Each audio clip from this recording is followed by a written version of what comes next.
Now, having said all this, why aren't I 50 points ahead? Oh, the left is doing it again. They're freaking out right now about the state of the election. That's, of course, when they get very dangerous. The details on all of that ahead on the Vince Coglianese Show. Glad to have you with us today. Coming up, Ken Paxton, the Attorney General of Texas, will be with us at 3:30 as we explore all of these supposedly religious non-government organizations Joe Biden is paying with your money to smuggle human beings into America. Ken Paxton has some thoughts on going after that. Susan Crabtree is here at 4 o'clock. You may have been listening to Dan Bongino just now. He's concerned about the Secret Service scandals. So are we. Susan Crabtree with the latest on that issue. Jeremy Carl joins us coming up at 4:30 from the Claremont Institute. He's got a new book out on all that systemic racism the Biden administration is responsible for. And Daniel Turner is back at 5 o'clock. We talk energy with him. The left is cooking up a new scandal for Donald Trump. The old ones aren't working. You can join us at 888-630-9625, 888-630-WMAL. Yeah, I couldn't help but play that Hillary Clinton audio. It always makes me laugh. Why aren't I 50 points ahead? You might be wondering. Well, we're not wondering. We're not wondering at all. You didn't go to Wisconsin and nobody likes you. That was the answer to that. And people far preferred Trump to the establishment back in 2016. And this cycle, well, they hate the establishment. They really loathe it. And the media are, well, they're apoplectic. They do not know what to do with this. Let me start with someone who's just explicitly a Democrat strategist. There's a lot of implicit Democrat strategists, but James Carville is explicitly a strategist for the Democrats, and he is, well, a raging Cajun. I say that, I prompt the audio, and then it trips over itself. Let's see if I can actually pull the audio up for you so you can hear it. God, that was a sweet setup too, wasn't it, Corey? Yeah, James Carville is melting down over the current state of the campaign. In Trump's more ahead than he's ever been. Fewer people think January 6th was any kind of what it was, as an assault on the temple of democracy, the Constitution. I don't know whatever the you want to say. It's going the wrong way. It's not working. Everything that we're throwing is spaghetti at a wall, and none of it is sticking, me included. And what does that mean? Hard. Me included. What does he mean? No, he's one of the people chucking spaghetti. He's not the one being stuck to the wall. When you start in your 80th year, and you know, like anybody else, I have an opinion of myself, and the opinion I've come to is I don't matter. It doesn't matter. You can prepare. You can be on TV. Or you can write pieces. You can have a YouTube. Wait, so up until this moment, James Carville thought that he was the guiding star for American politics, that anything he said or did, he was running the show? That's an amazing sense of self-worth. Channel, you can have a podcast, and nothing. And oh, maybe you're not thinking about the right podcasts. Maybe that's the issue. Maybe the right has better podcasts. That could be the explanation for the moment we're in. You know, we gotta try to think of something different because what we're doing is really, really not working. Yeah, using the criminal justice system to imprison our political opponents. It's not working. It is not working. Failing to provide any solutions, only creating problems as a Democrat-led country. It's not working. It's not working. Making people poorer over the course of the Biden administration. Well, that's not working. So we got to try something else. Yeah, how about, I don't know, secure the border? How about stimulate American energy production? How about do literally anything that would help your fellow human being who lives inside of this country and who is a citizen of this country? Literally anything. Stop the chaos on all these campuses. Stop backing terror organizations. Stop funding our adversaries. Stop funding both sides of every war. How about that for a starter? We got to do something different. And notice in his world and in the world of all these lefties, including throughout the media, it's not actually a matter of policy like I was just laying out. It's literally just what can we message or who can we arrest? How do we spin this or who do we put in prison to make sure that we win this election? No, those are not supposed to be the only options. In fact, that's just totalitarianism. A bunch of fascists. And, it's gotten to the point where you've got CNN hosts now admitting that, maybe Trump was right about some stuff. Maybe this is audio from Firing Line. This is Margaret Hoover talking to CNN host Fareed Zakaria. Fareed Zakaria now saying, you know what Biden could do to win the election? He could adopt Trump's border policy. David Frum saying if only fascists enforce borders, voters will hire fascists to do the job liberals refuse to do. Against the current backdrop of the president's choices around immigration, why hasn't he done more to secure the border? So it is now a complicated story. Before this, it wasn't, in that Biden just wasn't doing enough, and he wasn't taking it seriously enough. And the reason was he felt he had a. That's a lie. That's not true. It wasn't that he wasn't taking it seriously. He abandoned us, and he lit the flames at the border. He lit the blaze. He's the reason why it's as toxic as it is now. It wasn't that he was merely ignoring it. Is that he was inflaming it. Progressive wing within his party that wouldn't. He declared that the first thing he would do is not deport people from the United States. First 100 days, I'm not deporting anybody. And then he stretched it on into infinity. He told people they could surge the border during the campaign. We'll tell people to surge the border, and then they did. They took that invitation. Remember the left and their whole thing about, remember when Trump said, Russia, if you're listening, he was actively colluding with Russia on stage. No, he wasn't. He was doing shtick. It was a bit. Russia, if you're listening, please release Hillary's emails. Biden says on a stage, I'm going to tell people to surge the border. And that's what they did. They got the message. And when they crossed, who did they thank? Joe Biden. They thanked Joe Biden. So Fareed Zakaria getting this detail wrong, but correct in his final assessment that, it might work, adopting Trump's policies. And doing enough, and he wasn't taking it seriously enough, and the reason was he felt he had a progressive wing within his party that wouldn't listen to reason. He felt he had an entire coalition of his party that doesn't listen to reason.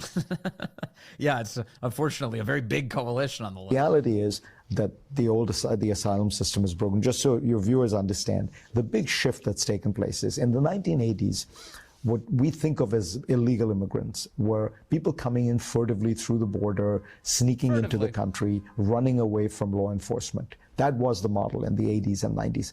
Today, people are coming in aided by cartels to whom they pay huge amounts of money. And they're not running away from law enforcement. They're running towards law enforcement because they have figured out that all they have to do is say the magic words, I have a credible fear of persecution, and bingo. You're in the country legally. You get 2 court hearings. They could take 7 years. Meanwhile, you slip into the shadows of the economy.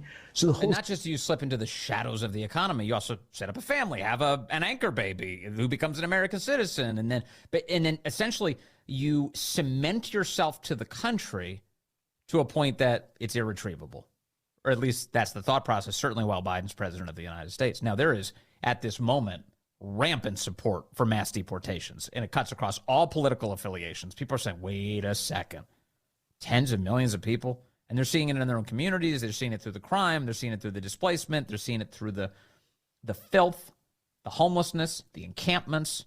They're looking around going, how did we become a third world country? Who's in charge around here?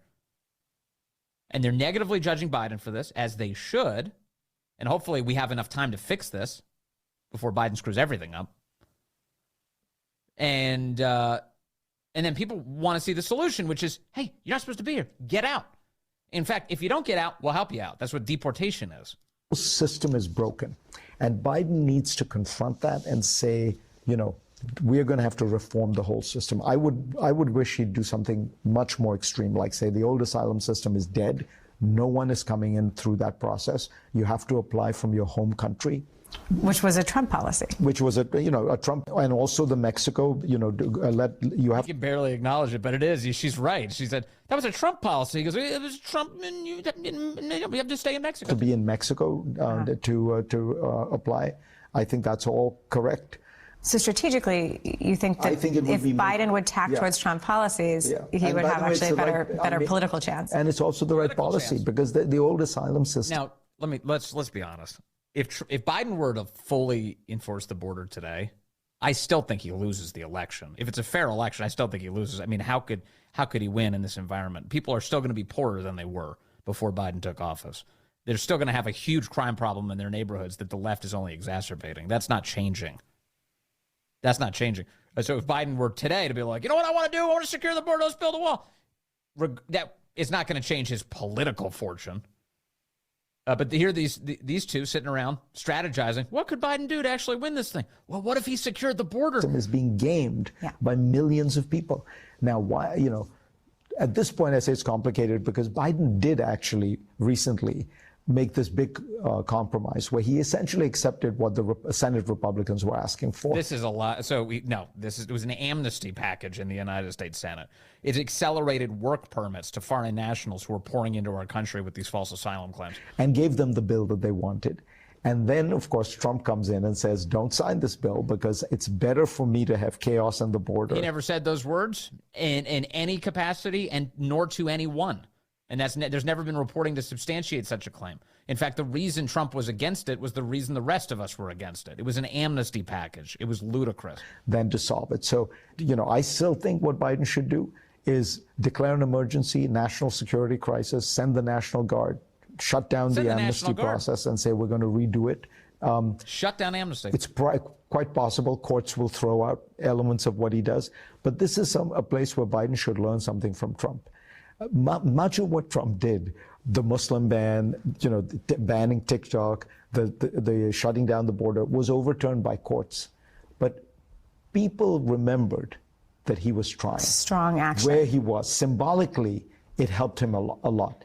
Biden needs to do something symbolic at the border. Bill Clinton had a great line. He said, the American people don't need the president to succeed, but they need to catch him trying. Okay, so here's what he really wants in the end. He doesn't need to fix it. He just needs to pretend. This is once again another spin argument. You got to pretend better. You convince the American people that you're actually trying to fix this problem, which you created. The arsonist becomes the firefighter, or at least pretends to spray the water in the direction of the building as it continues to stay on fire. That's the plan here. Now, Fareed Zakaria, for his part, he has a column today, this afternoon, where he declares that he got everything wrong about this election. He didn't realize how badly this was all going to go. He says this is actually the headline. The presidential election isn't playing out how I thought it would, is Fareed's contention. He said when he claimed, he starts at the top, he said, when President Biden made clear he was going to run for re-election, I had a sense of what his election strategy was, and I thought it was an intelligent path to victory. He says, after the chaos of COVID-19 and the administration of former President Trump, Biden would stand for normalcy and a rising tide of good economic news. Trump would divide Republicans with significant chunks of the party, wishing that someone like former UN Ambassador Nikki Haley or Florida Governor Ron DeSantis would be their nominee. Meanwhile, Trump would unite and motivate Democrats, allowing Biden to focus on independent voters in the swing states that threw the Electoral College to Trump in 2016 and to Biden in 2020. Okay, so he thought at the top that this was going to be a Biden re-elect, not on the basis of policy success, because Biden doesn't have any of that, but instead on the idea that Republicans would be fighting amongst themselves and that Biden would have a unified Democrat Party helping him get across the finish line. Boy, how things have changed, haven't they? He says he admits this is not playing out how he thought it would. Trump is now leading in almost all the swing states, and behind those numbers lie even more troubling details, he says. He admits. As someone worried about the prospects of a second Trump term, I think it is best to be honest about reality. I understand that polls are not always accurate, but in general, they have tended to underestimate Trump's support, not overestimate it. I doubt that there are many shy Biden voters in this country, says Zakaria. I suspect he's right about that. The economy has been in a robust recovery for more than 2 years now, Zakaria lies, with unemployment hitting a 50-year low in 2023 and increasingly only slightly since then. But Biden is getting little credit for it. Yeah, that's because to the extent that these jobs are measured, they're part-time jobs. Full-time jobs are evaporating. On the question of whom voters trust more to deal with the economy, Trump has a 22-point lead over Biden. This marks a 15-point bump for Trump compared to the same NBC poll back in 2020. Perhaps this is because inflation is far more pervasive than unemployment, affecting all Americans every day. Perhaps it's that people's views on the economy are largely derived from their broader attitudes towards the candidates, he claims. That doesn't make any sense. The polling has shifted towards Trump because of those economic conditions. It's not because of previous affinity for Trump. People have become convinced that the economy is bad. That's not That doesn't make any sense. If I was Fareed's editor, I would edit that out of the piece. That doesn't make sense. He goes on to say that right now Biden has an advantage over Trump when it comes to human sacrifice, abortion, but that's it. Everywhere else, Trump. It's Trump. Immigration especially. Biden is 35 points behind Trump as to who would handle immigration better. He also says he's not convinced that abortion's even going to be a big issue now that Roe v. Wade's been overturned and this is an issue for the states and not the federal government. There's that. Also, he says only 33% of Americans approve of Biden's handling of the Israel-Hamas war. Meanwhile, Republicans seem to be uniting behind Trump. Whatever opposition he faced in the primaries, it's melted away. The trials against him keep him in the spotlight, infuriating members of his base who see him as a martyr. They may even serve to make him the object of some sympathy among other people who believe that many of these trials are politically motivated. And now in parentheses, here's what Fareed Zakaria writes. That happens to be true, in my opinion. I doubt the first two indictments would have even been brought against a defendant whose name was not Donald Trump, Fareed Zakaria says. A man who wants Biden to win. And a man who does not want Trump in office. Admitting that this is a left-wing political hatchet job that we're seeing play out before us. I do love James Carville thinking that if only I'd just done one more podcast, perhaps Biden would be winning the election. It's the Carville podcasting is the difference maker in America. Hilarious. You know who has a podcast? Michael Cohen, that lunatic. And he's set to testify next week in this trial against Trump. He's crazy. Listen to this podcast. So far, the court isn't cutting Donald any slack, and they shouldn't. That's a good thing. Now, of course, Trump takes every opportunity to bemoan his fate to the cameras. He's just like going crazy. No gag order on that guy. More details on that ahead. And joining us next, the Attorney General of Texas, Ken Paxton. We talked to him about the border crisis, how Biden is using your money to pay for it, and the nominally religious organizations that are trafficking humans in.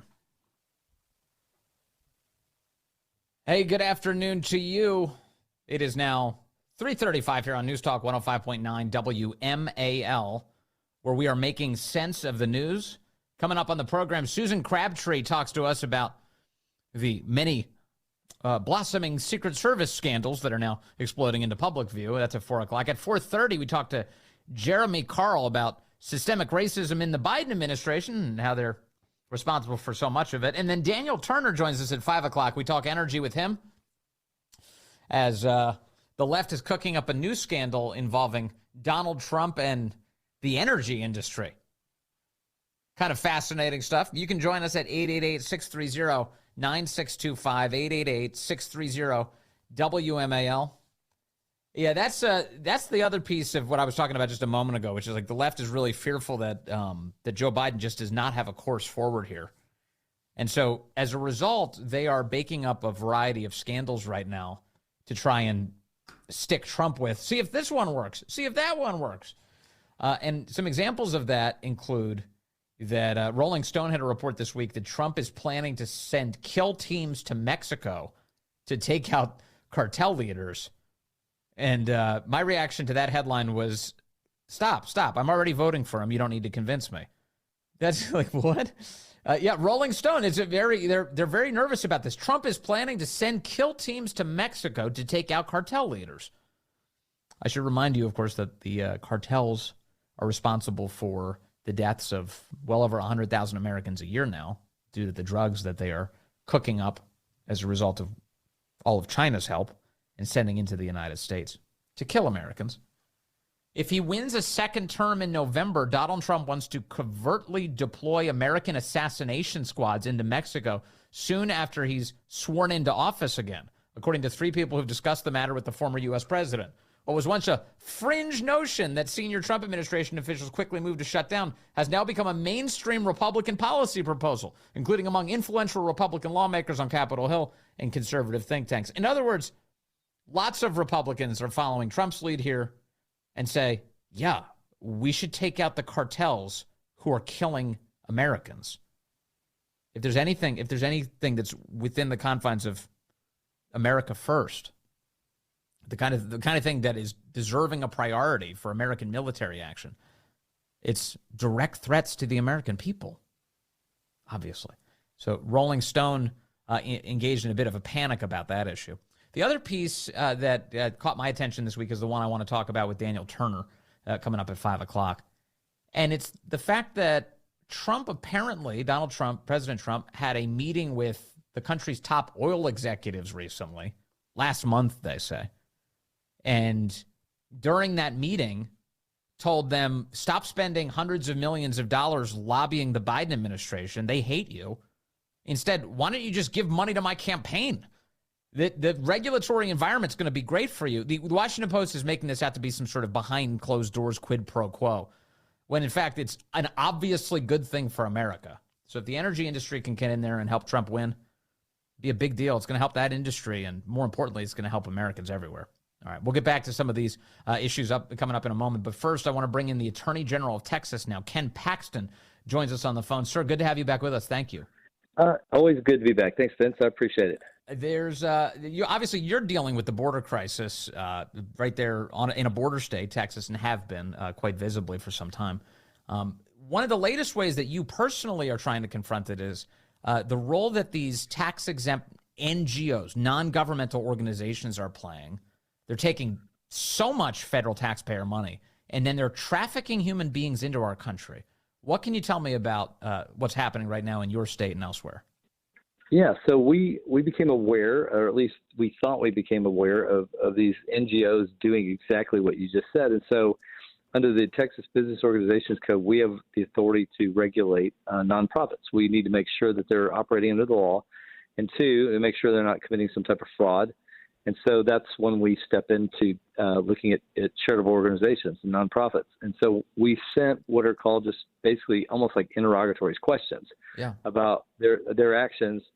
And instead of answering the questions like most charities have always done, they said, no, we're going to sue you for even asking those questions. We're going to sue you in the court of our choice in El Paso. And it was the most I don't even know how to explain. The reaction was so overwhelmingly a backlash against us with a bunch of politicians in El Paso, including the judge, including some congressmen, including some state representatives. It was unbelievable how much backlash we got, which only made me think there must be something here for us to get that kind of backlash for asking questions. We didn't sue them. They sued us. And so because they sued us, now we're pretty much engaged in discovering and trying to discover whether this particular one, Annunciation House, is committing crimes with federal dollars. And right now, we're pretty certain they are. What kind of crimes might they be committing, in your view? Mostly human smuggling and aiding and abetting the cartels and their illegal activities. So potentially, I mean, we'll see. We're not done with our lawsuit, and we're getting discovery, but potentially things related to the cartels or trafficking of drugs. Who knows? But we do think they are helping smuggle. They're smuggling individuals illegally across the border. Yeah. So Annunciation House, which again is the centerpiece of what you're talking about right now. You're locked in this legal battle with them. They're a Catholic nonprofit, which is consistent with some of the other stories we've heard. Catholic Charities receives perhaps the most money out of any of these nonprofit groups to help smuggle people into the United States. And they're not alone. There are other organizations. Lutheran Immigration and Refugee Service is one of the big ones, and Jewish Family Services as well.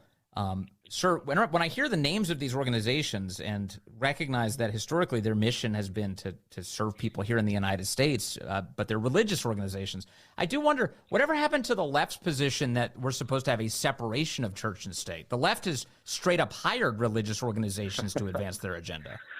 No, you're exactly right. We're talking about federal dollars. That's your dollars and my dollars to help them accomplish illegal activities. I don't actually have a problem with federal dollars going to charitable organizations to potentially do good work. What I do have a problem with them is violating laws. And what's interesting is when we started this investigation, the first thing they screamed was that I was somehow anti-Catholic, anti-religious, which is not why we started asking the questions. We asked the questions because it appears that they are violating federal law and state law. Sure, it definitely appears that way. So So how much of a role do you think these NGOs play in the border crisis? If they were to stop their activities, if the federal funding specifically were to disappear today, how much would that change what we're experiencing right now? I think it is having a dramatic impact. I feel like the federal government is laundering money through these NGOs, these nonprofits, because they don't want they can't get away with what these NGOs are getting away with. They hide it under the cover of being charitable organizations. They typically aren't subject to much scrutiny. There's not a lot of media coverage of it. They're just basically ignored by the media. Even when we have this lawsuit, the media still kind of stays away from delving into what's actually going on. But I think this is a significant part of the strategy of the Biden administration is to use non-governmental organizations to accomplish their goals of moving people around and making sure that the Biden administration has these people placed in the appropriate states. So do you believe that the federal government's giving these religious organizations money because it helps to insulate them from criticism? People are hesitant to criticize religious organizations because you normally assume good faith on the part of religious organizations, not bad faith. Is the idea here to prevent criticism? So Catholic Charities is doing this. How could they be doing something wrong? Yeah, it's in an evil genius sort of way. Yes, that's what they're doing. They are hiding behind Catholic Charities. Sounds like a great organization. Probably has done some really great things over time. I would suggest I probably like a lot of what they've done in the past. But it's a genius way to cover the trail of smuggling people through the states illegally and putting them in the right locations for your purposes, whatever they are. Of course, I think it's voting, but there could be other purposes as well. Attorney General Paxton, when these organizations handle people who arrive, so the cartels deliver foreign nationals across our border, they turn themselves in momentarily to the Border Patrol, claiming that they deserve asylum, which begins a years-long court process that most will never see the end of, and they'll just stay in the country. Then these NGOs take over. Who is it? The Biden administration? The Biden administration delivers these people directly to the NGOs. Is that right? That's my understanding, is that basically the cartels deliver people to the border. The Biden administration understands that because they've directed them, sort of surreptitiously and openly, actually, by saying, we're not deporting anybody, so come on, bring them here. Yeah. And then they go from, the Border Patrol people, they're the logistics people for the cartels and for the Biden administration, and not because they want to be, because they're forced to. And then from there, they get to the NGOs and they get shipped around on planes and buses and however they're located. But they don't tell states. They don't let Governor Abbott, hey, we got an extra 1 million people for you this year. You okay with that? We're going to put them all here and here and here. And by the way, we've given them Social Security numbers so they can get driver's license and potentially vote. And they don't bother to tell the states, hey, we're going to unload a lot of people on you. Good luck educating, paying for health care, and dealing with crime. So that's the next point I wanted to get to. These NGOs are operating, their operations in terms of moving human beings are done in secret. Is that right? Because I've seen people try and bring cameras to some of these locations and they're stopped. Doors are shut, fences are closed, bus doors are closed. You can't find out where this is going. It sounds very deceptive for an organization that receives so much public money. Yeah, I mean, that's kind of the idea. I think it's to launder the money to them so that they don't have to be transparent. Whereas if it was government, there would be ways to get to the information. Usually there's ways, at least there has been in the past.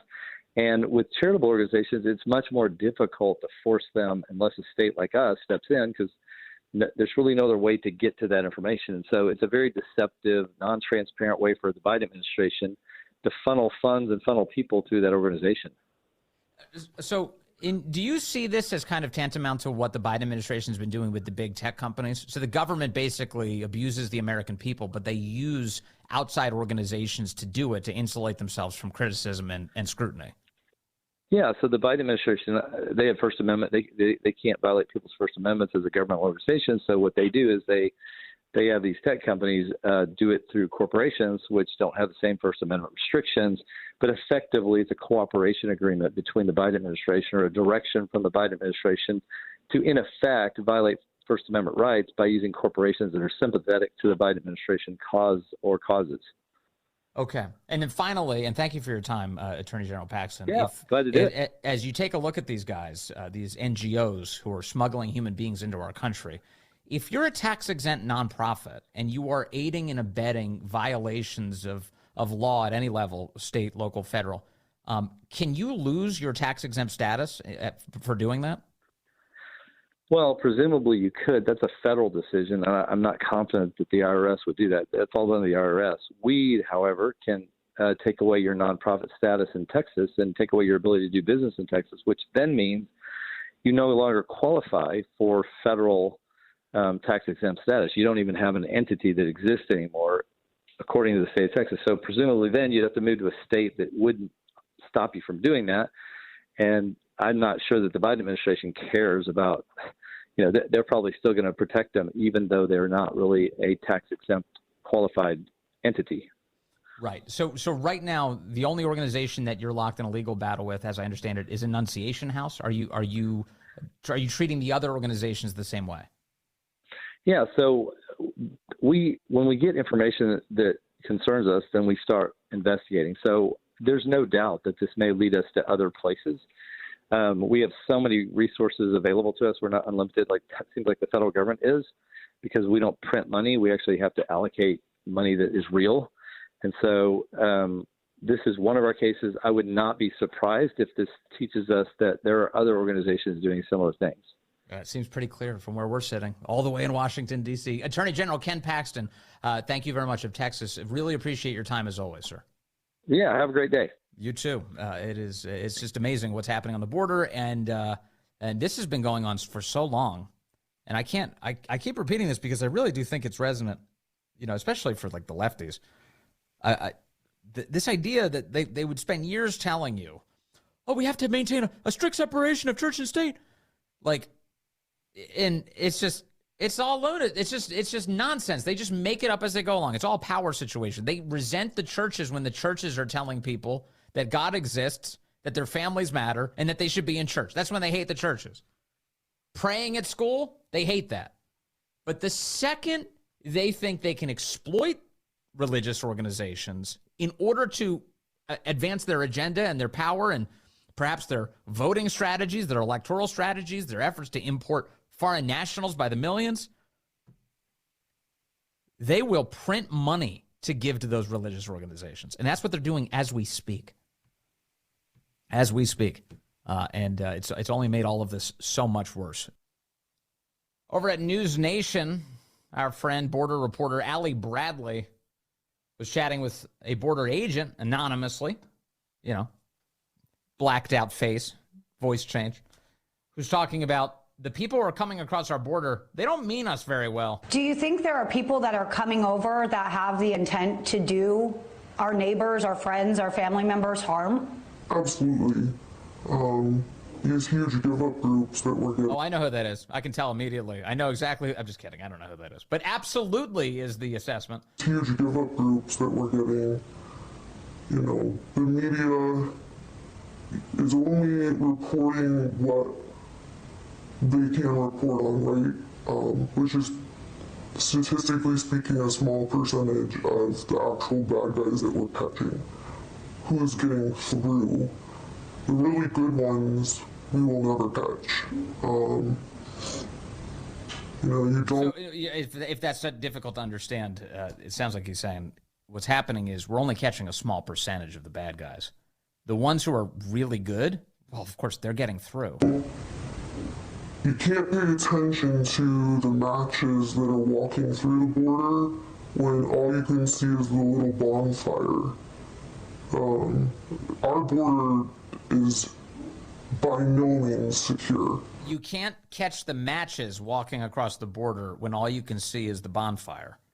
So there's all sorts of little blazes set to show up in America, is the assessment there. The biggest thing is that we do not control the border. The cartel controls the border. Everything that we do is a reaction to things that they have planned. Usually we're chasing around pawns while the kings and queens are doing whatever they want. Which is why Donald Trump wants to kill them, and Americans support that, and the media wants to turn that into a scandal. That's where we are, and why Trump is headed for re-election if we have a fair one. Let's see. Susan Crabtree is going to join us here in just a few minutes. We talked to her about the Secret Service and all of its growing problems, including DEI, which has it yet improved something We're still on the hunt for that. That's all I had on the Vince Coglianese Show.